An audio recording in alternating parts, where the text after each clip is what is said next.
నమస్తే, welcome to face. నేను బ్రహ్మనాయుడు. ప్రస్తుతం మనతో ఉన్నారు తెలుగు యువత రాష్ట్ర అధికార ప్రతినిధి విజయకిరణ్ ఉన్నారు. విజయకిరణ్ గారితో మాట్లాడు. నమస్తే విజయకిరణ్. నమస్కారం. బాగున్నారా? బాగున్నామండి, ఫ్యాంటాస్టిక్. సో తెలుగు యువత అధికార ప్రతినిధి ఎప్పుడు వచ్చారు అసలు తెలుగుదేశం పార్టీలోకి? 2019 తెలుగుదేశం పార్టీ ఓడిపోయిన తర్వాత తెలుగుదేశం పార్టీలో చేరటం జరిగింది. అంతకుముందర కాంగ్రెస్ పార్టీలో ఉండటం జరిగింది. సో ఆ తర్వాత 2019 అప్పుడే లోకల్ బాడీ ఎలక్షన్స్ కూడా అనౌన్స్ చేశారు. అనౌన్స్ చేసిన టైంలో అప్పుడున్న నన్నే మేయర్గా అభ్యర్థిగా ఉన్నటువంటి కోలిమూడి రవీంద్ర గారు, మా ఈస్ట్ ఇన్ఛార్జ్ నజీర్ అహ్మద్ గారు నన్ను 50వ డివిజన్కి కంటెస్ట్ చేయమని అడిగారు. నేను సమ్మతించి పోటీ చేశాం. తీవ్రమైన పోటీ, అది యుద్ధంలాగా జరిగింది. ఆ ప్రాంతంలో ఉన్నటువంటి తెలుగుదేశం పార్టీ కార్యకర్తలు అండగా నిలబడ్డారు. అంతకు ముందర అదే ఏరియాకి మా మదర్ కూడా కార్పొరేటర్గా ఉన్నటువంటి పరిస్థితి. అవునా? సో కొంత ఎక్కువగానే సహకారం అందినప్పటికి కూడా ఎంపీలు, మంత్రులు, ఎమ్మెల్యేలు డబ్బు కేసులు వీటన్నిటితో తక్కువ మార్జిన్తో ఓడిపోయాం. సరే, ఓటమి గెలుపు అనేటువంటి దాన్ని పక్కన పెడితే యుద్ధమే చేసాం భయపడకుండా. ఆ రోజు మీకు తెలియంది కాదు, పోటీ చేయాలంటేనే భయపడిపోయి పారిపోయేటువంటి భయంకరమైనటువంటి నిర్బంధం ఉన్నటువంటి రోజులు. అవును, పోరాటం చేసాం. చివరికి సరే ఏది ఏమైనప్పుడు కూడా చివరికి మా నాయకులు ముఖ్యమంత్రి అయ్యారు. అదే మాకు సంతోషం.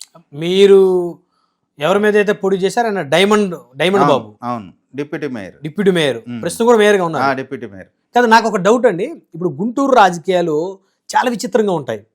అంటే మనం ఎక్కడైనా విజయవాడ చూసినా, ఒంగోలు చూసినా, లేకపోతే రాజమండ్రి చూసినా, వైజాగ్ చూసినా అక్కడ అధికార ప్రతిపక్షాల మధ్య ఫైటింగ్ నడుస్తూ ఉంటుంది నాయకుల మధ్య. కానీ గుంటూరులో అసలు అధికార పార్టీ నాయకులు, ప్రతిపక్ష పార్టీ నాయకులు ఒకరి మీద ఒకరు కనీసం విమర్శలు కూడా చేసుకోరు. ఎందుకని అంటే అలా ఏం లేదండి, విమర్శలు జరుగుతూనే ఉంటాయి, రాజకీయం నడుస్తూనే ఉంటుంది. కాకపోతే లోకల్గా కొంత ఆల్రెడీ రకరకాలైనటువంటి పరిచయాలు ఉంటాయి. ఆ పరిచయాల పరంగా ఏదన్నా కాంటాక్ట్స్ ఉంటాయి. కానీ బై అండ్ లార్జ్ ఏ పార్టీకి ఆ పార్టీ కమిట్మెంట్ అయి ఉంటారు. ఇక మిగతా విషయాలు అందరికీ తెలిసిందే. రాజకీయంగా ఎవరి పార్టీ వాళ్ళు ఉన్నా అక్కడ ఏంటంటే ఫ్యాక్షన్ టైప్ మెంటాలిటీ తక్కువ గుంటూరులో. అవును. సో రాజకీయం చేస్తారు, మిగతా పరంగా ఉంటుంది తప్ప పార్టీ పరంగా ఎవరి పార్టీ లైన్లో వాళ్ళు ఉంటారు. సరే, వైసీపీ వాళ్ళు ఈ మా గవర్నమెంట్ వచ్చిన తర్వాత కొంతమంది వాళ్ళ మనుగడ కోసం కొంతమందిని ఆశ్రయించడం ఇటువంటివి జరుగుతూ ఉన్నాయి. వాటిని ఎప్పటికప్పుడు పార్టీ అధిష్టానం మందలిస్తూ ఉన్నారు, అందరినీ కరెక్ట్ చేస్తూ ఉన్నారు. ఇక్కడ ఏంటంటే రాజకీయ శత్రువులే తప్ప పర్సనల్గా బద్ధ శత్రువులం కాదు ఎవరు కూడా. గుంటూరులో ఎక్కడైనా కానీ అదే విధమైన మెంటాలిటీ ఉండాలా. అది మంచి ఆరోగ్యానికి, ఆ ప్రాంత ప్రజలకు కూడా మంచిది. అవును, రాజకీయ పరంగా జరగాలి తప్ప పర్సనల్ ఇది లేదు. సరే, నేను పోటీ చేసినటువంటి అతనికి నాకు పర్సనల్గా కూడా అనేకమైనటువంటి వ్యక్తిగతంగా కూడా ఉన్నాయి.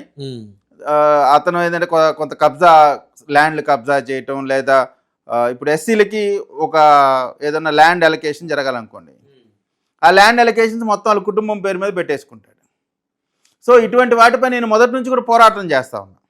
మినీ ఇండస్ట్రియల్ ఎస్టేట్ అని ఉంది డోకిపర్లో. దాంట్లో ఒక 7 షెడ్లు అంటే ఏదో చిన్నవి కాదు, పెద్దవి 7 షెడ్లు నోటిఫికేషన్ ఇస్తే ఎస్సీలకి ఇవ్వాలని ఇస్తే 7 కూడా వాళ్ళ ఫ్యామిలీ మెంబర్స్కి పెట్టేసుకున్నారు. ఓకే. సో దాన్ని ఇల్లీగల్ రిజిస్ట్రేషన్స్, దాని మీద ఆర్టీఐ యాక్ట్లు, దానిపైన విజిలెన్స్ రిపోర్ట్లు, అన్నీ రకరకాలుగా నేను పోరాటం చేసి వాటిని కాపాడడానికి ప్రయత్నం చేశాను. విజిలెన్స్ రిపోర్ట్లో వాళ్ళు ఫేక్ చేశారు, ఫేక్ డాక్యుమెంట్స్తో అవన్నీ పొందారనేటువంటి దానిపైన కేసులు నడుస్తూ ఉన్నాయి. సో ఏదేమైనా కానీ వైసీపీ నాయకత్వం కూడా ఆలోచించాల్సింది ఏంటంటే, దళితుల యొక్క అభివృద్ధి కోసం ప్రవేశపెట్టిన పథకాలని మీ నాయకులు ఆంబోతుల్లాగా మెక్కుతుంటే, అటువంటి వారికే మీరు పదవులు ఇచ్చి అందరం ఎక్కిస్తూ ఉంటే ఎప్పటికీ మీ పార్టీ అధికారంలోకి రాదు. గ్రౌండ్లో ప్రజలకు తెలిసిపోతుంది కదా ఈ నాయకుడి కెపాసిటీ ఏంటి, ఈ నాయకుడు ఏం చేస్తాడు అనేటువంటిది. ఇప్పుడు ఆయన డిప్యూటీ మేయర్గా ఇంకా కొనసాగుతూ ఉన్నారు. మొన్న మేయర్ని దించేశారు. అంటే కాబట్టి మనోహర్ నాయుడు గారు రాజీనామా చేశారు. ఎవరైతే కోవెలమూడి నాని గారు టీడీపీ నేత, సో ఆయన మేయర్గా ప్రస్తుతం ఉన్నటువంటి పరిస్థితి. మరి డిప్యూటీ మేయర్ని ఎందుకు దించలేకపోయారు? అంటే ఏమైనా లోపాయకార ఒప్పందమా డిప్యూటీ మేయర్ గారు కన్నా మీ పార్టీకి గుంటూరులో? అంటే మా పార్టీ పరంగా ఎటువంటి లోపాయకారితనం ఉండేటువంటి క్వశ్చనే లేదు. పార్టీ చాలా సీరియస్గా ఉంటుంది. వైసీపీ పార్టీతో లోపాయకార ఒప్పందాలు మరి పెట్టుకుంటే ఆ అలాంటప్పుడు- రాజకీయ భవిష్యత్తే క్లోజ్ అయిపోయింది. మరి అలాంటప్పుడు మేయర్ని దించారు, డిప్యూటీ మేయర్ని ఎందుకు దించలా? అంటే ఆయన రాజీనామా చేశాడు. జనరల్గా నైతికంగా బలం లేదు, మీ పార్టీలో గెలిచినప్పటికి కూడా మీ విధానాలు నచ్చకో, జరుగుతున్న పరిస్థితిని బట్టో మీ పైన ఒక అవిశ్వాసం వచ్చేసింది. లోకల్గా జరిగినటువంటి స్టాండింగ్ కమిటీ ఎన్నికల్లో మీకు పూర్తిగా మెజారిటీ పోయింది. 5కు 5 ఎన్డీఏ కూటమి అభ్యర్థులు గెలిచారు. నైతికత ఉండేవాళ్ళు రాజీనామా చేసి వెళ్ళిపోతారు. అనైతికంగా పదవుల పైన ఏలాడుతూ ఉండేవాళ్ళు. ఇది ఏంటంటే ఏమైందంటే ఎప్పుడు కూడా కార్పొరేషన్లో క్వశ్చన్స్ వేసి బెదిరించి డబ్బులు తీసుకున్నటువంటి పరిస్థితి ఎప్పుడు లేదు. మొన్న 5 సంవత్సరాలు స్కూల్స్ మీద, హాస్పిటల్స్ మీద, లేదా కన్స్ట్రక్షన్ చేసే వాళ్ళ మీద క్వశ్చన్ కౌన్సిల్ వేయటం, దాన్ని వివాదం చేయటం, మున్సిపాలిటీ వాళ్ళని పంపించడం, కిక్ బ్యాక్స్ ఎత్తుకోవటం, ఇటువంటి అనేకమైన దోపిడీ రిఫ్లెక్షనే కదా ఇప్పుడు వాళ్ళకు వచ్చిన రిజల్ట్. సో ఇక సచిన పవన్ పద్దాగలు చంపడం ఎందుకు, వాళ్ళు ఎట్టా చచ్చిపోయారు. సో అంటే వీళ్ళు చేసినటువంటి అకృత్యాలు. సో ఏదేమైనా అది లోపాయకారి ఒప్పందం అనేటువంటిది నేను యాక్సెప్ట్ చేయను. కానీ ఎందుకో అతని పైన కాన్సన్ట్రేట్ చేయలేదు. కొంత ఎవరినన్నా వెళ్ళి కాళ్ళ వెళ్ళ బతినాడుకున్నాడో మనకైతే తెలియదు. అయితే పార్టీ పరంగా లోపాయకార ఒప్పందం అనే సమస్య ఉండదు. ఇప్పుడు ఆయన డిప్యూటీ మేయర్ కదా, ఆయన మీద మీరు పోటీ చేశారు ఆ రోజు. అంటే తెలుగుదేశం పార్టీ తరపు నుంచి అప్పుడు మీరు డిప్యూటీ మేయర్ అభ్యర్థి? కార్పొరేటర్ అభ్యర్థినే, మేయర్ అభ్యర్థి మాత్రం అప్పుడు ప్రకటించారు. మేయర్గా కోలుమూడి రవీంద్ర గారిని ప్రకటించారు. రవీంద్ర గారి గురించి కూడా ఇక్కడ ఒక విషయం చెప్పాలా. అప్పుడు ఎంత భయంకరమైన పరిస్థితి అంటే అండి, మాకు గెలిచిందే తక్కువ 23 సీట్లలో గుంటూరు వెస్ట్ ఒకటి. ఆ వెస్ట్ నియోజకవర్గం గెలిచినటువంటి మద్దాల గిరి గారు సడన్గా కాడిపడేసి వెళ్ళిపోయాడు. ఆయన ఉన్నట్టయితే ఈరోజు మినిస్టర్గా ఉండేవాడు పాపం. సరే, ఆయన ఇప్పుడు రాజకీయాల హత్యలు ఉండవు, ఆత్మహత్యలే ఉంటాయి. ఇప్పుడు ఆయన ఏం చేసి వెళ్ళిపోయాడు, ఇక్కడ వైసీపీకి వెళ్ళిపోయాడు. అదే సమయంలో నాని గారిని వెస్ట్కి ఇన్ఛార్జికి వేయటం, అదే సమయంలో లోకల్ బాడీ ఎలక్షన్స్ రావటం. ఆ ఎలక్షన్స్ని నిజంగా రవీంద్ర గారు చేసినటువంటి కృషి, ఆయన పడ్డటువంటి శ్రమ, అంటే సహకారం ఎలా ఉందో ఆ టైంలో మన అందరికీ తెలిసింది. ఈరోజున అనేక మంది ఎమ్మెల్యే క్యాండిడేట్లు వచ్చేసారు, ఏదో గెలిచేశారు. కానీ నాని గారు ఆ రోజు చేసినటువంటి కృషి వెస్ట్ నియోజకవర్గాన్నే కాదు, నగరంలో ఒక పక్క నజీర్ గారి సపోర్ట్ తీసుకుంటూ ఈస్ట్లో, ఇటు వెస్ట్లో రవీంద్ర గారు ఆర్థికంగా కానీ, క్యాడర్గా కానీ, పోలీసుల పరంగా కానీ ఎన్ని ఇబ్బందులు వచ్చినా సరే మేయర్ అభ్యర్థిగా ప్రకటించిన నాని గారు ఒక కార్యకర్త కంటే ఎక్కువ కష్టపడ్డాడు. నిజంగా ఎమ్మెల్యే అవ్వటానికి 100% అర్హత ఉన్నటువంటి వ్యక్తి కోలుమూడి రవీంద్ర గారు. సరే, క్యాస్ట్ ఈక్వేషన్స్లో ఇవాళ వచ్చారు. కానీ ఎమ్మెల్యేగా ఉన్నప్పటికి కూడా వెస్ట్లో ఎవరు అంటే నాని గారి పేరు ఇప్పుడు కూడా చెప్పుకుంటారు. ఇకపోతే మొన్న ఎన్నికల్లో మీరు 1 టౌన్ 2 టౌన్ 2 నియోజకవర్గాలకు సంబంధించి, అంటే 1 టౌన్ కన్నా ఎక్కువగా 2 టౌన్ అభ్యర్థితోనే ఎక్కువ ట్రావెల్ అయ్యారు మీరు. ఎందుకని? అంటే నజీర్ గారికి మీకు మధ్య గ్యాప్ ఉందా? అంటే వీళ్ళు కొత్తగా రావటం, ఎమ్మెల్యే గారు వాళ్ళ బ్రదర్ నాకు అంతకు ముందర నుంచే స్నేహితుడిగా ఉండటం, నేను ఈస్ట్లో పనిచేయకపోవటం అనేది, ఈస్ట్లో పనిచేశాను, వెస్ట్లో కీలకంగా పనిచేశాను. గురజాల కాన్స్టిట్యున్సీ మా నేటివ్ ప్లేసు, అక్కడ కూడా దాదాపు 500 మంది పాస్టర్స్తో పెద్ద మీటింగ్ పెట్టాము. అక్కడ కూడా నేను చేయగలిగినటువంటి వర్క్, అంటే ఇక్కడ అక్కడ అనేటువంటిది కాదండి, పర్టికులర్గా వెస్ట్లో ఎమ్మెల్యే గారు వాళ్ళ బ్రదర్ నాకు స్నేహితుడు అవటం వల్ల కొంచెం ఎక్కువ టైం అక్కడ స్పెండ్ చేశాము. ఇక్కడ వాళ్ళు కూడా కొత్తగా రావటం, కోవాల్పేట లాంటి వైసీపీ పట్టున్న ప్రాంతాల్లో, కొన్ని ప్రాంతాల్లో ఎక్కువగా తిరిగి మా వంతుగా మొన్న ఎలక్షన్ అండి, నేనా ఇంకొకలా కాదండి, అనేక మంది కార్యకర్తల రక్త తర్పణ, చంద్రబాబు నాయుడు గారి అరెస్ట్, పవన్ కళ్యాణ్ గారిని ఏ విధంగా అవమానించారో మనం అందరం చూసాం. అటువంటి అనేకమైనటువంటి సమస్యలపైన తెలుగుదేశం వర్సెస్ వైసీపీ, విధ్వంసం ఎగనెస్ట్ టీడీపీ, వీటి మధ్యనే కూటమి, వీటి మధ్యనే ఎలక్షన్ జరిగినాయి. ఆ ఎలక్షన్లో ప్రజలు కూటమికి అధికారం ఇచ్చారు. మరి ముఖ్యంగా పవన్ కళ్యాణ్ గారు చంద్రబాబు నాయుడు గారు అరెస్ట్ టైంలో, జనరల్గా ఎవరైనా ఎక్కడన్నా ఏదైనా చిన్న ఇబ్బందులో ఉన్నారంటే అటు వెళ్ళరు, మనకెందుకు పక్కేళ్ళు, అంటే అధికారం 151 సీట్లతో ఉన్నటువంటి జగన్మోహన్ రెడ్డి గారు చంద్రబాబు నాయుడు గారిని అరెస్ట్ చేసి జైల్లో పెడితే మిగతా పార్టీ వాళ్ళంతా ఎక్కడ కూడా దాక్కుంటే పవన్ కళ్యాణ్ గారు రాజమండ్రి సెంట్రల్ జైలుకి వచ్చి బాబు గారిని పరామర్శించి బయటకు వచ్చి ఏం చెప్పారు, ఇక్కడ నుంచి మేము కలిసి పోటీ చేయబోతున్నాం, జట్టు కట్టబోతున్నాం, నీ ఆట కట్టించబోతున్నాం అనేటువంటి మాట చెప్పారు. చెప్పిన ప్రకారమే రిజల్ట్ 164 అనేది అసలు మేము కూడా ఎక్స్పెక్ట్ చేయాలి. 120, 130 అంటే అసలు అద్భుతమైనటువంటి నెంబర్ అనుకున్నాం యాక్చువల్గా. కానీ ప్రజల్లో ఏ విధమైనటువంటి తిరుగుబాటు వచ్చిందంటే మనం చూసాము. అద్భుతమైనటువంటి రిజల్ట్స్ వచ్చినాయి. తెలుగుదేశంకే కాదండి, తెలుగుదేశం పార్టీలో ఉన్నటువంటి ప్రతి కార్యకర్తకి, మరి ముఖ్యంగా మా అధినాయకులు చంద్రబాబు నాయుడు గారు, లోకేష్ బాబు గారు క్లియర్ ఇన్స్ట్రక్షన్స్. కూటమిగా కలిసి పోటీ చేసాం, ఎవరి గౌరవం వారికి ఇవ్వాల్సినటువంటి అవసరం, బాధ్యత ఉంది. ఎక్కడన్నా పొరపాటు జరిగితే వెంటనే కరెక్ట్ చేస్తూ ఉన్నారు. ఇంకా ఏమన్నా వస్తే ఖచ్చితంగా మీరు మీడియా రంగంలో ఉన్నారు, పలానా చోట తెలుగుదేశం వాళ్ళు జనసేన వాళ్ళని పట్టించుకోవాలని చెప్పి ఖచ్చితంగా యాక్షన్ తీసుకుంటారు.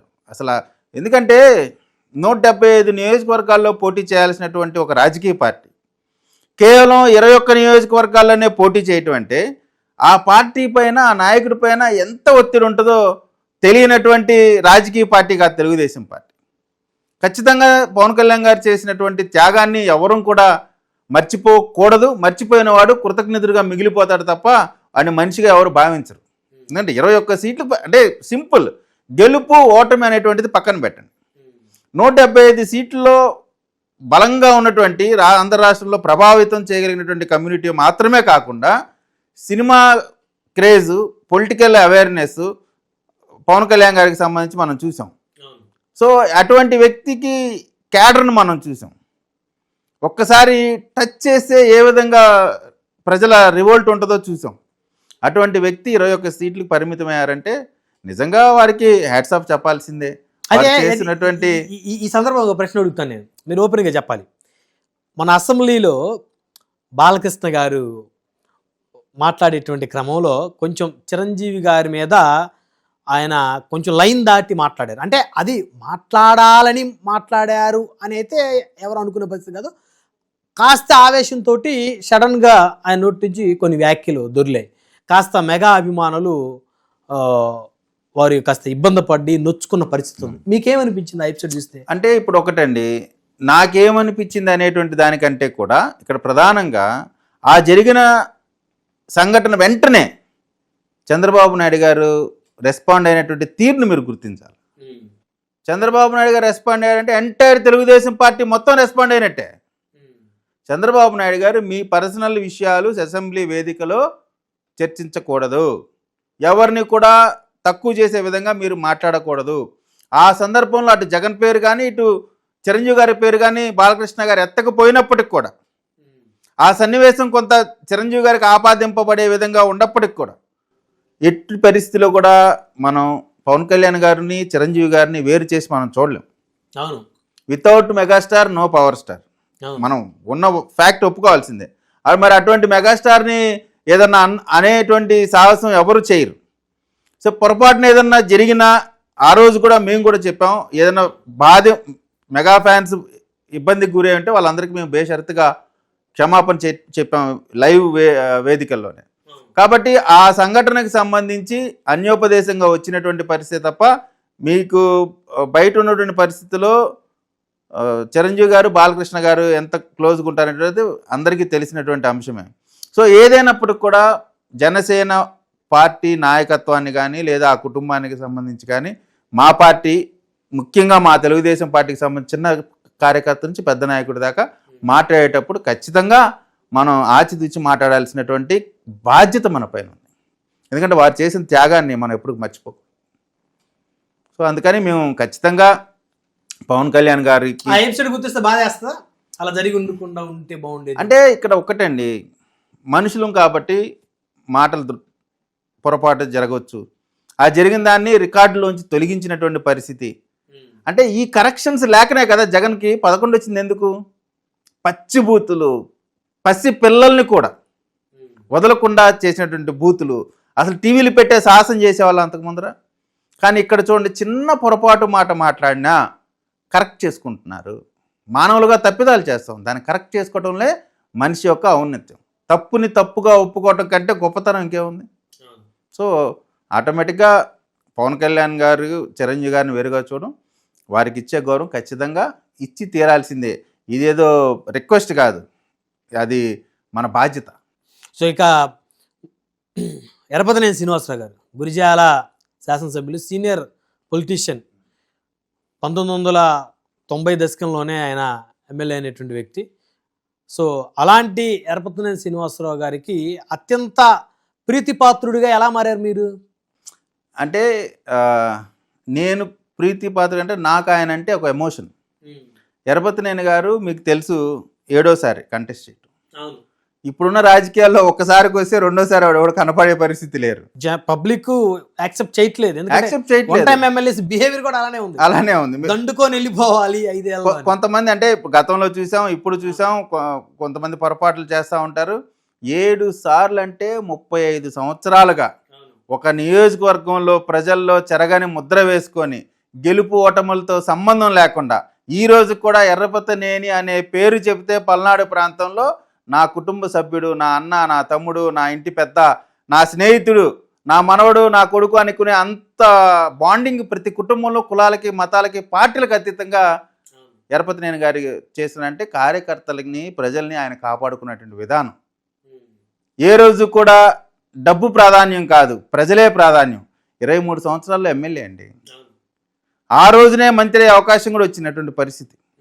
మీ గత ఇంటర్వ్యూలో కూడా చెప్పారు, నేను సీనియర్ని కాదు అని, కొత్తగా వచ్చిన వాళ్ళకి అవకాశం అని చెప్పి చంద్రబాబు నాయుడు గారికే చెప్పినటువంటి పరిస్థితి. సీనియర్లకి ఇవన్నీ కొత్తగా వచ్చాను కదా అంటే. మంత్రి పదవి అనేటువంటిది పెద్ద సమస్య కాదు. ఈరోజు కూడా చాలామంది అంటూ ఉంటారు ఇంకా మంత్రి పదవి రాలేదంటే. నాయకుడు ఏ నిర్ణయం చెప్తే ఆ నిర్ణయానికి కట్టుబడి ఉండేటువంటి నాయకుడు. 2014లో మీకు తెలుసు, సమైక్యాంధ్ర ఉద్యమం సమయంలో ఆంధ్ర రాష్ట్రం, ఉమ్మడి రాష్ట్రంలో ఒక ప్రోగ్రాం పెట్టాలి అంటే అందరూ భయపడి వెనకడుగేసినటువంటి పరిస్థితులు. అది భయం అందామా లేదా ఎందుకులే అనుకున్నారా, నేను అందరినీ తక్కువ చేసి కూడా మాట్లాడలేదు, ఎందుకు ఏదన్నా కానీ ఈ రాష్ట్రంలో మొదటగా ముందుకొచ్చి నేను చేస్తా ప్రోగ్రాం, నా నియోజకవర్గం నుంచి మొదలు పెడుతుంటే ఆ మొదలు పెడతాం ముఖ్యమంత్రి స్థానంకి వెళ్ళారు. అప్పటికే 10 సంవత్సరాల అధికారం లేక తెలుగుదేశం పార్టీ. సో అటువంటి గట్స్ ఉన్న నాయకుడు, ప్రజల నాయకుడు, ప్రజల కష్టాలు తెలిసినటువంటి నాయకుడు, అటువంటి నాయకుడు ఫాలోవర్ని నేను. అదే చాలా గౌరవం. రాజకీయాల్లో నమ్మకమే పెట్టుబడి. అటువంటి నమ్మకాన్ని పొందటం ఒక రాజకీయ నాయకుడు అచీవ్మెంట్. ఇప్పుడు మీ గాడ్ ఫాదర్ ఎవరంటే ఏం చెప్తారు? మా గాడ్ ఫాదరు అంటే తెలుగుదేశం పార్టీ చంద్రబాబు నాయుడు గారు. తర్వాత నా అభిమాన నాయకుడు ఎవరు అంటే ఎరపతినేని శ్రీనివాస్ గారు. అంటే ఆయన కూడా మీ మీద ఈ విధమైనటువంటి అభిమానం, ఆప్యాయత ఉందా సార్? ఇప్పుడు అభిమానం అనేటువంటిది ఎప్పుడు చూస్తాం? మనం కష్టంలో ఉన్నప్పుడు మనకు చేయి పట్టుకొని ముందుకు తీసుకెళ్ళాడు. నాకు ఎప్పుడు కష్టం వచ్చినా నాకు సహాయం చేసినటువంటి నాయకుడు. అది అధికారంలో ఉండనివ్వండి లేకపోండి, ఇంకంతకంటే నిదర్శనం ఏం కావాలా? సో 100% నేను ఆయన దగ్గర ఒక కార్యకర్త, నేనేదో ఆయనకి మొత్తాన్ని కాదు, ఆయన అభిమాని నేను. ఆయన అంటే ఒక ఎమోషన్. నాకు రాజకీయమా తెలుగుదేశమా అనేటువంటిది నెక్స్ట్. ఎరపతినేని ఒక పర్సనాలిటీగా, ఒక వ్యక్తిగా నేను అభిమానిస్తాను. సో ఆయన మంత్రిగా లేకపోయినప్పుడు కూడా ఉమ్మడి గుంటూరు జిల్లాలో పవర్ఫుల్ ఎమ్మెల్యే ఎవరంటే టక్కును గుర్తుకో చెప్పారు ఎరపతినేని శ్రీనివాసరావు గారు. ఇప్పుడు ఆయన బ్లెస్సింగ్స్ తోటి రేపు ప్రయత్నం చేయబోతున్నారా కార్పొరేషన్ ఎన్నికల్లో మేయర్ అభ్యర్థిగా? సార్ ఒకటి, నేను ఏం అవ్వాలనేటువంటి పార్టీ నిర్ణయిస్తుంది. గుంటూరు నగరానికి సంబంధించి, మా ప్రాంతానికి సంబంధించి నజీర్ అహ్మద్ గారే ఫైనల్. నజీర్ అహ్మద్ గారు పోటీ చేయండి కార్పొరేటర్గా అంటే పోటీ చేస్తాం. అధిష్టానం నాకు ఏదన్నా ఇంకా ఉన్నతమైన పదవి ఇస్తానంటే సంతోషం, ఇవ్వకపోతే మా సంతోషం. మన చేతిలో రిజర్వ్డ్ అయ్యేటువంటి పరిస్థితి కనబడుతుంది అనేది చాలా మంది విశ్లేషకుల అభిప్రాయం. అంటే రిజర్వ్డ్ అయితే మరి అవకాశాన్ని వదులుకుంటారా? అంటే వదులుకునేటువంటి పరిస్థితి ఉండదు. సహజంగా రాజకీయాల్లో ఎవరైనా సరే ఏదో ఒక ఉన్నతమైనటువంటి పదవి పొందాలనేటువంటి ఆలోచన ఉంటుంది. అయితే నా రాజకీయ భవిష్యత్తు ఏంటి అనేది పార్టీ నిర్ణయం. నేను కార్పొరేటర్గా పోటీ చేద్దామని నేను అనుకోలేదు. పార్టీ నన్ను చేరిన మొదటి 10 రోజుల్లోనే కార్పొరేట్ టికెట్ ఇచ్చారు. ఓడిపోయినప్పటికి కూడా నేను చేసినటువంటి పోరాటం, నా పైన పెట్టినటువంటి కేసులు, నేను పార్టీ కమిట్మెంట్గా ఏ విధంగా ఉంటున్నాను, దోమతోటి విక్రమ్ అనేటువంటి అతన్ని అత్యంత క్రూరంగా చంపేసినటువంటి పరిస్థితిలో నేను ఆ మర్డర్ ఇన్సిడెంట్లో వాళ్ళ దగ్గరుండి ఆ కుటుంబానికి అండగా నిలబడి చేసినటువంటి పరిస్థితి. ఆ సమయంలో నన్ను రాష్ట్ర తెలుగు యువత అధికార ప్రతినిధిగా నన్ను నియమించడానికి కృషి చేశారు నజీర్ అహ్మద్ గారు. సో నేను పార్టీని నేనేం అడగలేదు, పార్టీ నాకు అన్ని ఇచ్చింది. రేపు ఇది కూడా ఇస్తే సంతోషం, ఇవ్వలేదనుకోండి ఇంకా వెయిట్ చేస్తాం, అవకాశం వచ్చే వరకు వెయిట్ చేస్తాం, రాలేదనుకోండి అప్పుడు నిర్ణయం తీసుకుంటాం. ఇప్పుడు ఒకటి సార్, నా ఉద్దేశం అయితే ఇప్పుడు ఉన్నటువంటి రిజర్వేషన్ సిస్టమ్స్ కానీ ఏవి మార్చకూడదు, యాజ్ ఇట్ ఈజ్గా పెట్టాలా. ఆ రోజు ఓటమి చెంది అవమానం పొందినటువంటి ప్రతి నాయకుడు, ప్రతి కార్యకర్త ఓడిపోయిన దగ్గరే మళ్ళీ తిరగి నిలబడి గెలిచి పొందినటువంటి అవమానం దగ్గర మళ్ళీ నిలబడి కలబడి పార్టీ యొక్క ప్రతిష్టని, అదేవిధంగా వ్యక్తిగతంగా మేము పడ్డటువంటి అవమానాలని అక్కడ మళ్ళీ తిరిగి సమాధానం చెప్పాలని ప్రతి కార్యకర్త మీద మనసులో ఉందండి. కొంతమంది సీరియస్ ఎలక్షన్ చేయలేదు కొంతమంది, కానీ సీరియస్గా ఎలక్షన్ చేసిన వాళ్ళకి మాత్రం ఖచ్చితంగా సార్ నా సంగతిని కాకపోయినా ఖచ్చితంగా మళ్ళీ వాళ్ళకి అవకాశం ఇస్తారు. పార్టీ అంత తేలిగ్గా మీకు తెలుసు మానిటరింగ్ ఎట్లా ఉంటుందో, లోకేష్ గారి మానిటరింగ్ ఎట్లా ఉంటుందో. ఎన్ని ఉన్నాయి కేసులు మీ మీద? కేసులు ఉన్నాయని కొట్టేశారు. ఈ గవర్నమెంట్ వచ్చిన తర్వాత కొన్ని మరీ దారుణం అండి. నా పైన 14 సంవత్సరాలు శిక్షలు పడే కేసులు పెట్టించాడు అప్పుడు కార్పొరేటర్ కంటెస్ట్ చేసినప్పుడు. ఓన్లీ ఇప్పుడున్న డిప్యూటీ మేయర్ ఆ తర్వాత పెట్టించాడు, అంతకు ముందర కూడా పెట్టించాడు. కానీ ఒకటి నేను చెప్తున్నా కదండి, కొంతమంది మా పార్టీకి సంబంధించిన కొంతమంది అతనికి సహకారం అందిస్తూ ఉన్నారు. అది నేను ఎందుకంటే నేను అది మాట్లాడితే నాకు కొలికిపూటి సీనికి తేడా ఉండదు. పార్టీకి సంబంధించిన వేదికలో ఏం జరుగుతుంది, మా ప్రాంతానికి సంబంధించి కొన్ని విషయాలు అధిష్టానం దగ్గరికి తీసుకెళ్తాం, ఖచ్చితంగా అధిష్టానానికి కూడా చెప్తాం. కొంతమంది చేసినటువంటి కార్యకలాపాలు, కొంతమంది కొన్ని కమ్యూనిటీస్కి జరిగేటువంటి ఇబ్బందులు అవన్నీ కూడా 100% చెప్తాం. చెప్పి ఆ సమస్యని రిజాల్వ్ చేసి తద్వారా పార్టీని బలపరుస్తాం. సార్ ఇప్పుడు మీకు అందరికీ వాళ్ళ రాష్ట్రంలో కొలిక్పూడి అనేటువంటిది పెద్ద సెన్సేషన్. అంటే ఇప్పుడు ఆయన ఆవేదనలో అర్థం లేదంటారు మీరు? సార్ అతని ఆవేదన అనుకుంటున్నారా మీరు, అతను చేస్తున్న రాజకీయ జిమ్ముకి అనుకుంటున్నారా? అంటే ఆయన ఏమంటున్నారంటే నన్ను ఇక్కడ చాలా వీక్ చేస్తా ఉన్నారు ఎంపీ కేశినేని చిన్ని గారు, అధికారులందరికీ నా మాట వినొద్దు అని చెప్పారు.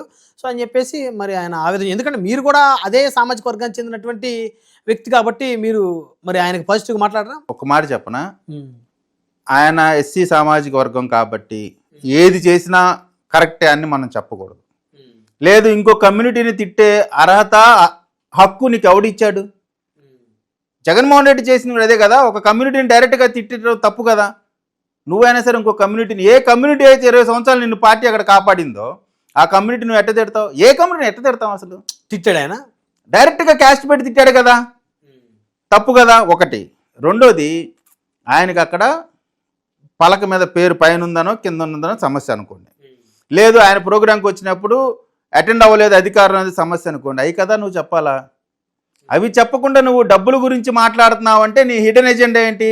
నువ్వు 0 నుంచి అమరావతిని అడ్డు పెట్టుకొని ఒక ఉద్యమకారుడిగా వచ్చావు, ఉద్యమకారుడిని అడ్డం పెట్టుకొని ఎమ్మెల్యేగా అయ్యావు. నువ్వు ఎమ్మెల్యేగా అవడానికి ఏ చిన్ని గారు అయితే నిన్ను భుజాన్ని ఎత్తుకొని డబ్బులు ఖర్చు పెట్టి నిన్ను ఎమ్మెల్యే ఏం చేశాడో ఆ ఎమ్మెల్యే పైనే నువ్వు తప్పుడు ఆరోపణలు చేస్తున్నావు. నువ్వు ఎమ్మెల్యే పైన చేయట్లా, పార్టీకి పరువు తీసేటువంటి పరిస్థితి చేస్తావు. తెలుగుదేశం కల్చర్లో టికెట్లు అమ్ముకునేటువంటి ఎప్పుడు లేదు ఇన్ని సంవత్సరాల దాంట్లో, ఎప్పుడన్నా వచ్చినాయి అట్లా? మీరు చూసుకోండి, ఎప్పుడు కూడా రాల. కానీ ఇటువంటి అంటే ఇప్పుడు తెలుగుదేశాన్ని అడ్డం పెట్టుకొని ఇంకా ఉన్నత పదవులు పొందుదామనో లేదా ఇంకొక రాజకీయంగానో ఆర్థికంగానో వేరే దగ్గర కొల్యూడై చేస్తున్నాడు అనేటువంటిది స్పష్టంగా అర్థం అవడానికి కారణం ఒకటి. అంటే ఇక్కడ నేను ఒకటి చెప్పనా, ఇప్పుడు కేశినేని చిన్ని గారు ఎంపీ, విజయవాడ ఎంపీ. సో ఆయన కింద ఆ పార్లమెంట్ కింద 7 అసెంబ్లీ నియోజకవర్గాలు ఉంటాయి. సో ప్రతి ఎమ్మెల్యే అభ్యర్థి సో ఎంపీకి ఫండ్ ఇవ్వటమో లేకపోతే ఎమ్మెల్యే అభ్యర్థి ఫండ్ ఇవ్వటం అనేది సర్వసాధారణంగా జరుగుతుంది. మరి ఆ క్రమంలో ఎందుకంటే ఎంపీ అభ్యర్థి డెసిషన్ కూడా చాలా ఇంపార్టెంట్ టికెట్ విషయంలో, ఎందుకంటే ఎమ్మెల్యే అభ్యర్థులకి ఎన్నికల ఖర్చు నిమిత్తం ఎంపీ అభ్యర్థి సహకరించాల్సిన పరిస్థితి ఉంది. వీళ్ళు హ్యాండ్సప్ అయితే ఆయన నష్టపోయే పరిస్థితి. సో ఆ క్రమంలో ఈ టికెట్ కోసం డబ్బులు ఇచ్చానని చెప్పేసి నేను చెప్తా ఉన్నారు కదా. కొలికిపూడిసిన డబ్బులు ఇటు పెట్టండి. మీరు ఒక ఇంటర్వ్యూలో చూశారు, ఒక యాంకర్ అడుగుతాడు, మీకు ఫీజు కట్టడానికి డబ్బులు లేవని నాతోనే చెప్పారు కదంటే నిజమేనండి అన్నాడు. మరి నువ్వు ఫీజుకి వెళ్ళడానికి డబ్బులు లేనోడివి 5 కోట్లు యాడ్ నుంచి తెచ్చిస్తావు? అంటే ఫ్రెండ్స్ ఇచ్చిండు కూడా ఆయనకి సపోర్ట్ చేసేవాళ్ళు, ఎమ్మెల్యే అవుతాడు రేపొద్దున అయిన తర్వాత 5 కోట్లు ఇచ్చే ఫ్రెండ్స్ ఉంటే అదేదో పిల్లల ఫీజులకే డబ్బులు ఇస్తారు కదా. అంటే ఒకటి, ఇది పూర్తిగా టికెట్కి డబ్బులు ఇచ్చానని చెప్పటం పూర్తిగా అబద్ధం. దాంట్లో అంటే దాని గురించి డిస్కషన్ కూడా అనవసరం. అతనికి అక్కడ ఏదైనా హ్యూమిలేషన్ ఉంటే ఉందేమో.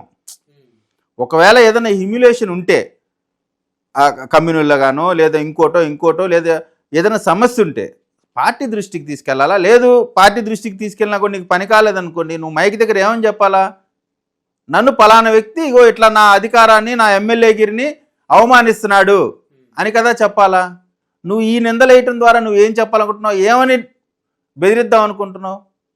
అయినప్పుడు కూడా ఇది పార్టీ బాబు గారి రివ్యూలో ఉంది. దీని గురించి నేను ఇంకెక్కువ కూడా మాట్లాడకూడదు. ఎందుకంటే అల్టిమేట్గా పార్టీ బాగుండాలా. పార్టీ బాగుంటే అందరం బాగుంటాం. పార్టీని పలసం చేసి నేనేదో పెద్దవాడిని అవుదామంటే ఏ రాజకీయ పార్టీకైనా పార్టీ ఫస్ట్. మనం మాట్లాడే ప్రతి మాట పార్టీకి చెడ్డ పేరు రాకూడదు. ఇవాళ భారతి గారిని ఒక అబ్బాయి తిట్టాడు, ఐటీడీపీకి చెందిన కార్యకర్త. తిడితే పార్టీ ఒప్పుకోవాలా. నువ్వు వ్యక్తిగతంగా చేసే నీ తప్పులకి పార్టీ రెస్పాన్సిబుల్ కాదు. లిక్కర్ కేసులో కూడా నేను అదే చెప్తా ఉన్నా. లేదు ఇంకొక కేసులో అయినా సరే మనం వ్యక్తిగతంగా మనుషులు సమాజంలో అనేక తప్పులు అవన్నీ పార్టీకి ఆపాదించకూడదు. ఇక్కడ మీరు అనొచ్చు, మరి అనంతబాబుని మీరు 5 సంవత్సరాలు ఈ రోజు కూడా అనంతబాబు గురించి మాట్లాడుతున్నారు కదా అని. అనంతబాబు అతను ఎమ్మెల్సీగా వైసీపీ సంబంధించిన నాయకుడిగా ఉండి ఒక అతన్ని చంపి డోర్ డెలివరీ చేశాడు. చేసిన వెంటనే అతని పైన ఎఫ్ఐఆర్ వేసి వెంటనే జైలుకి పంపించి వచ్చినాక పార్టీ నుంచి సస్పెండ్ చేసి అతన్ని తిరిగి పార్టీ కార్యకలాపాలకు అతను నిర్దోషిగా బయటకు వచ్చిన రోజు నువ్వు పెట్టుకో, అది వేరే విషయం. కానీ నువ్వు ఎఫ్ఐఆర్ అవ్వలేదు, అరెస్ట్ అవ్వలేదు. అరెస్ట్ అవ్వడానికి దళిత సంఘాలు ప్రతిపక్ష పార్టీలు గొడవ చేస్తే నువ్వు ఎఫ్ఐఆర్ కట్టి అరెస్ట్ చేసావు. అయిపోయినాక జగన్మోహన్ రెడ్డి గారు ముఖ్యమంత్రిగా అతన్ని బస్సులో తిప్పుకుంటాం, ప్రచారాలకు తీసుకెళ్ళటం, ఇవి కదా తప్పు. కానీ తప్పు చేసిన ఈ పార్టీ ఒప్పుకుంటుందా? మొన్న చూసామండి, అమ్మాయి ఎవరు, కోటా వినీత. నిజమేంటో అబద్ధమేంటో మనకు తెలియదు, ఫ్యాక్ట్స్ ఏంటో కూడా ఎవరికి తెలియదు. కానీ వెంటనే పవన్ కళ్యాణ్ గారు ఏం చేశారు? పార్టీ కార్యక్రమాలకు దూరంగా ఉండి మీ నిర్దోషులు నిరూపించుకున్న వరకు మీరు పార్టీ యాక్టివిటీస్లో పాల్గొని సస్పెండ్ చేశారు. అయితే నేను ఇక్కడ ఒక విషయం అడుగుతా. సరే, ఆవిడ సస్పెండ్ చేశారు, కేసు విచారణ నడుస్తుంది, చెన్నై పోలీసులు విచారణ చేస్తా ఉన్నారు. ఓకే, మీ తెలుగుదేశం పార్టీకి చెందినటువంటి శ్రీకాళహస్తి ఎమ్మెల్యే బొజ్జల సుధీర్ రెడ్డి గారి మీద, ఆయన మీద కూడా చాలా ఆరోపణలు వచ్చినాయి. స్పై ఆపరేషన్ చేసి కోటా వినీత గారికి సంబంధించి వారి భార్యాభర్తల పర్సనల్ వీడియోస్ డ్రైవర్ ఎవరైతే హత్య గురేడో అతని ద్వారా తీపించి ఈ యొక్క ఎపిసోడ్, ఈ సంఘటనకి అతను కారకుడయ్యాడని చెప్పేసి. అయితే చంద్రబాబు గారు ఇప్పటి వరకు కూడా అతని మీద ఎందుకు యాక్షన్ తీసుకోలేదు? జనసేన రగిలిపోతుంది అక్కడ. ఇప్పుడు దీనికి సంబంధించి ఈ విధంగా జరిగింది అనేటువంటి మాట ఆ కుర్రవాడు ఒక వీడియోలో చెప్పాడు. అదే కదా మనకి బేస్, అదే కదా. అప్పుడు అతను ఉన్నటువంటి పరిస్థితి ఏంటి, అతను ఏ విధమైనటువంటి పరిస్థితుల్లో అతను చెప్పాడు, అతను చెప్పడానికి బలవంతంగా చెప్పించారా లేదా స్వచ్ఛందంగా చెప్పాడా? అట్లీస్ట్ అది విచారం జరగాలి కదా. జరగాల ఖచ్చితంగా. దీనికి సంబంధించి మీరు అనుకుంటా ఉన్నారు, ఈ జరిగే ప్రతి సమస్య గురించి పవన్ కళ్యాణ్ గారు, చంద్రబాబు నాయుడు గారు ప్రతి అంశం మీద ఒక విచారణ జరుగుతూ ఉంది. ఖచ్చితంగా ఆ కోటా వినీతకు సంబంధించిన అంశంలో కూడా వీళ్ళు ఫిర్యాదు ఈరోజు ఏదో చెప్తా ఉన్నారో దానిపైన కూడా విచారణ జరిగింది. నిజంగా బొజ్జల గారు దాంట్లో పార్టిసిపేట్ చేసి దాంట్లో ఉంటే ఖచ్చితంగా ఆయన పైన చర్యలు తీసుకుంటారు, మీరు చూస్తారు. అంటే మీకు ఒకటి, చంద్రబాబు నాయుడు గారి సిస్టమ్ ఎలా ఉంటుందంటే ఎమోషన్గా చేయరు. ఒక కోర్టులో జడ్జి ఏ విధంగా అయితే జడ్జి ప్లేస్లో ఉన్నప్పుడు తనవాడైనా సరే న్యాయం ఏ విధంగా అయితే చెప్తారో అదేవిధంగా చంద్రబాబు నాయుడు కూడా ఇరుపక్షాల వాదనలు విని అన్ని రకాలైనటువంటి ఇష్యూస్ మొత్తాన్ని కూడా ఎగ్జామిన్ చేసి ఆ తర్వాతే జడ్జిమెంట్ ఇస్తారు. కాకపోతే కొంత టైం పట్టి తప్ప న్యాయం ఖచ్చితంగా ప్రివ్యూల్ అయితే నిజంగా వాళ్ళ తప్పు లేకపోతే ఖచ్చితంగా దానిపైన ఆయన పైన చర్యలు తీసుకుంటారు. ఓకే, ఇక గుంటూరు కార్పొరేషన్ కోసం మళ్ళీ స్థానిక సంస్థలు రాబోతూ ఉన్నాయి. ఇకపోతే ఈ నామినేటెడ్ పదవి సంబంధించి మిర్చి యార్డు, ఎందుకంటే దేశంలోనే ఫేమస్ గుంటూరు మిర్చి యార్డు. అసలు ఏంటంటే మీ తెలుగుదేశాన్ని కానీ లేకపోతే జనసేన కానీ ఈ కూటమి ప్రభుత్వానికి ఆ గుంటూరు మిర్చి అడ్డి పదవిని భర్తీ చేసే ఆలోచన లేదా, వదిలేశారా ఏంటి? అంటే లేకపోవటం అనేటువంటిది కాదండి, దానికి బాగా తీవ్రమైనటువంటి పోటీ, సామాజిక వర్గాలు, అన్ని రకాలైనటువంటి సమస్యలు అన్నీ ఉన్నాయి. అయినప్పుడు కూడా కొంతమంది ఏమో వెన్న సాంబశివరెడ్డికి వాళ్ళని, లేకపోతే ఇంకొక మన ఏటుగురికి సంబంధించిన నాయకుడు ఉగ్రాల సీతారామయ్య గారని, లేకపోతే ఇంకొకరని, అలా రకరకాల పేర్లు నడుస్తూ ఉన్నాయి. లేదా బీసీకి ఇవ్వాలని రకరకాల నడుస్తున్నాయి. నాయకుల మధ్య కోఆర్డినేషన్ కొంత ఫైటింగ్ నడుస్తుంది కాబట్టి కోఆర్డినేషన్ జరగట్లేదు. దీన్ని అంతా కూడా పెంబసాని గారు కోఆర్డినేట్ చేస్తున్నారు. త్వరలోనే అది కూడా భర్తీ చేస్తారు. యాక్చువల్గా చేసింటే ఎలక్షన్ అయిపోయాక, రేపు మళ్ళీ 29 ఎలక్షన్ అయిపోయాక లేదు, మాక్సిమం నాకు తెలిసి నెక్స్ట్ మంత్ లో క్లియర్ అయిద్దని అంటున్నారు. వచ్చే ఎన్నికలకి 2029 నాటికి ఇప్పుడు ఉమ్మడి గుంటూరు జిల్లాలో ఉన్నటువంటి ఫస్ట్ టైం ఎమ్మెల్యేలకి ఎంతమంది ఎగిరిపోతారు? అది నా స్థాయిలో చెప్పేటువంటి అంశం కాదు, అది చంద్రబాబు గారి నిర్ణయం. నేను ఎమ్మెల్యేల గురించి చెప్పే అంత స్థాయి నాది కాదు, నాది చాలా తక్కువ స్థాయి. పార్టీ అధికార ప్రతినిధిగా ఉన్నాను. నా పార్టీ చేసినటువంటి అంశాలపైన చెప్పడమే తప్ప ఎవరు ఎమ్మెల్యే అవుతారు అవరు లేదు ఎవరికి కెపాసిటీ అని చెప్పేటువంటి స్థాయి నాది కాదు. సో మొత్తానికి కార్పొరేషన్ ఎన్నికల కోసం ఎదురు చూస్తూ ఉన్నారు. ఖచ్చితంగా అండి. ఇప్పుడు మాది 4 వార్డులు ఉన్నాయి. ఆ 4 వార్డులు వరుసగా ఎస్సీ ఉన్నాయి.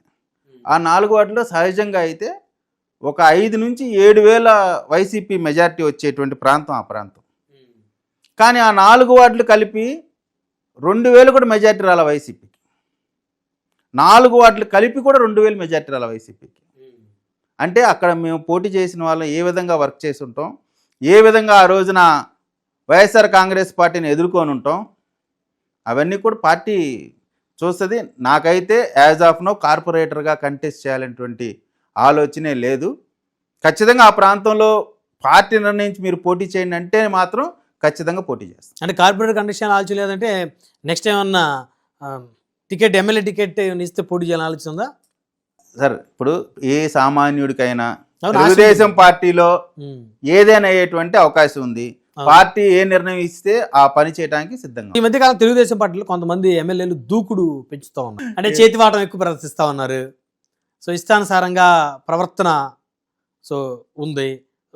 దాని గురించి ఏం చెప్తారు? అంటే అందరు పర్ఫెక్ట్గా ఉన్నారంటారా మీ పార్టీలో ఎమ్మెల్యే? అంటే ఇష్టానుసారంగా ఉన్నారనేటువంటిది అయితే నాకైతే సమాచారం లేదండి. ఎక్కడన్నా ఎవరన్నా పొరపాటు చేస్తున్నారని కూడా నేను అనుకోవట్లేదు. ఒకవేళ చేస్తే మాత్రం పార్టీ కఠినమైనటువంటి నిర్ణయాలు తీసుకుంటుంది. పార్టీ లైన్ కాదని ప్రజలకి కంటకంగా ఉండే ఏ నాయకుడిని కూడా తెలుగుదేశం పార్టీ ఎంటర్టైన్ చేయదు. రెండోది, కార్యకర్తని మర్చిపోయినా లేదు తెలియకో ఫస్ట్ టైం ఇప్పుడు అసలు పాలిటిక్స్తో సంబంధం లేని వాళ్ళు ఎవరో వచ్చి పోటీ చేస్తారండి. ఉన్నటువంటి తెలుగుదేశం నాయకులందరినీ కూడా పక్కన పెట్టి ఎవరెవరికో అవకాశాలు ఇచ్చి వీళ్ళందరూ మాకు పనికిరారు, నాకు ఎమ్మెల్యే గురి ఉంది కాబట్టి నేను ఏది చేసినా చెల్లిద్ది అనేటువంటి ఆలోచన ఉందనుకోండి, పార్టీ కరెక్ట్ చేస్తుంది. మీరు కొత్తగా వచ్చారు, ఇది కాదు సిస్టమ్, ఈ సిస్టంలో వెళ్ళండి అని చెప్పి వినలేదనుకోండి, వాళ్ళే దాని పర్యవసానం అనుభవిస్తారు. ఇటీవల మనం చూస్తే పొన్నూరు ఎమ్మెల్యే గారి కన్నా గుంటూరు టూటోన్ ఎమ్మెల్యే గారి మధ్య చాలా డిస్టర్బెన్స్ వచ్చింది. సో ల్యాండ్ ఇష్యూస్, సెటిల్మెంట్లు వ్యవహారంలో కూడా చాలా ఒక గందరగోళ వాతావరణం ఏర్పడింది. ఎందుకట్లా?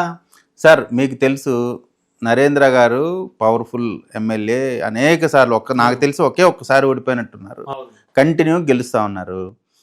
మీకు కూడా రామచంద్రరావు గారు మీకు నాకు తెలిసి పరిచయం కూడా ఉంది. నేనున్నప్పుడు కూడా మీరు ఒకసారి మాట్లాడటం చూశాను. ఆయన అట్టా గొడవలు పడే మెంటాలిటీ లేదు, ఫ్యాక్షన్ లాగా లేదా స్థలాల కోసం గొడవ పడే మెంటాలిటీయో కాదో మీకు తెలుసు. ఆయన సహజంగానే కొంత మెతక మనిషి. ఆయన వ్యాపారం పరంగా ఏదో ఒక స్థలం ఇద్దరు, సార్ సింపుల్ గొడవ ఉండేది. ఒక స్థలాన్ని ఇద్దరు కొందాం అనుకున్నారు. మొదట కొందాం అనుకున్న వాళ్ళు నెక్స్ట్ కొందాం అనుకున్న వాళ్ళు రామచంద్రరావు గారు. మొదట కొందాం అనుకున్నది నరేంద్ర గారి దగ్గర ఒక ఫాలోవర్. ఓకే, నరేంద్ర గారికి అసలు ఇందులో ఇన్వాల్వ్మెంట్ లేదు. ఆయన దగ్గర అతను కొనుక్కున్నాడు కాబట్టి నరేంద్ర గారు రామచంద్రరావు గారితో చెప్పారు, అది మనోడు ఫస్ట్ ఇన్వాల్వ్ అయ్యాడంట, దాన్ని చూడండి. అది కూడా వాళ్ళు కలిసి కూర్చొని సెటిల్ చేసుకున్నారు. దీన్ని సోషల్ మీడియా ఉంది, పడనోళ్ళు ఉంటారు, పెద్దది చేస్తారు. రామచంద్రరావు గారు అట్లా గొడవలు పడేటువంటి మెంటాలిటీ కాదు, వ్యాపారానికి సంబంధించినటువంటి అంశం. అందులో నరేంద్ర గారితో అంత సీనియర్ నాయకుడితో గొడవ పెట్టుకునేటువంటి పరిస్థితి ఉంటుందా? అవును. ఆ వివాదం అనేటువంటిది కూడా ఏంటంటే ఫ్లేరప్ చేశారు తప్ప అది పెద్ద వివాదం ఏం కాదు. రామచంద్ర గారు అసలు మీకు తెలియదు కాదు, ఆయన గొడవల మనిషి కాదు, ఏదో వ్యాపారం చేసుకుంటున్నాడు. పార్టీ మీద ఉంటే అభిమానంతో మీకు తెలిసి మాధవ్ గారు కూడా బాగా చదువుకున్నటువంటి బ్యాక్గ్రౌండు, వాళ్ళ ఫాదరు మంచి ఆఫీసరు. ఆమె చిన్నతనంలోనే వాళ్ళ ఇంట్లో వాళ్ళు లేచే టైంకి ఐఏఎస్లు ఐపీఎస్లు ఇంటి ముందు ఉండేవాళ్ళు. అంత మంచి ఫ్యామిలీ. సో నాకు తెలిసి అయితే ఆ గొడవ మాత్రం ఎట్టి పరిస్థితిలో టీ కప్పులో తుఫానే. ఫైనల్గా చివరిగా ఒక అంశం, రేపు కార్పొరేషన్ ఎన్నికల్లో జనసేన తెలుగుదేశం రెండు కూడా గత ఎమ్మెల్యే ఎన్నికల్లో ఏ విధంగా కలిసి వెళ్ళాయి అదే విధంగా వెళ్తాయా? 100కి 100 పాళ్ళు కలిసి వెళ్తాయి, కోఆర్డినేషన్ తేలితాయి. రాష్ట్ర వ్యాప్తంగా ఏ విధంగా అయితే ఎమ్మెల్యే నియోజకవర్గాలు స్వీప్ చేశారో అంతకంటే మంచి రిజల్ట్తో స్వీప్ చేస్తాం. వాళ్ళలాగా ప్రభుత్వం ఇన్వాల్వ్ అవ్వదు. ఎందుకంటే వైసీపీ సరే మా పరిపాలన 16 నెలల తర్వాత ఎన్నికలు జరిగితే మీవేంటనేది ఎవరు చెప్పాలా? ప్రజలు చెప్పాలంటే ఓటే కదా. అటువంటి అవకాశం వచ్చినప్పుడు అధికారం మొత్తం ఉపయోగించి అణిచివేసి బెదిరించి ప్రజాభిప్రాయం తెలుసుకోవటం అవకాశం ఉంటుందా? అటువంటి అవకాశం ఇవ్వరు. చంద్రబాబు గారి రాజకీయ చతురత ఏందో, ఆయన చాణక్య నీతి ఏంటో మీకు తెలుసు. ఖచ్చితంగా పారదర్శకంగా స్వేచ్ఛాయుత వాతావరణంలో ఎన్నికలు జరుగుతాయి. అయితే కంటెస్ట్ చేసి ఇబ్బంది పడ్డవాళ్ళు మాత్రం కసిగా ఉన్నారు. నాతో సహా అందరం కసిగా ఉన్నాం. ఆ రాబోయే ఎన్నికల్లో ఆ ఓటమి అవమానం నుంచి మళ్ళీ తలెత్తుకొని ఇది మేమని చెప్పాలనేటువంటి కసితో అయితే ఉన్నాం. ధన్యవాదాలు విజయకిరణ్ గారు. Thank you. మరి ఇది చూశారు కదా, రానున్న కార్పొరేషన్ ఎన్నికల్లో పార్టీ ఆదేశిస్తే ఖచ్చితంగా మళ్ళీ గుంటూరు కార్పొరేషన్ ఎన్నికల్లో పోటీ చేస్తానని, గతంలో అతి తక్కువ ఓట్లతోటి ఓటమి చెందానని చెప్తా ఉన్నారు తెలుగుదేశం పార్టీ నాయకులు, అదేవిధంగా తెలుగు యువత అధికార ప్రతినిధి విజయకిరణ్ గారు. మరొక వారం మరొక అతిథితో మళ్ళీ కలుద్దాం. చూస్తూనే ఉండండి 99 టీవీ.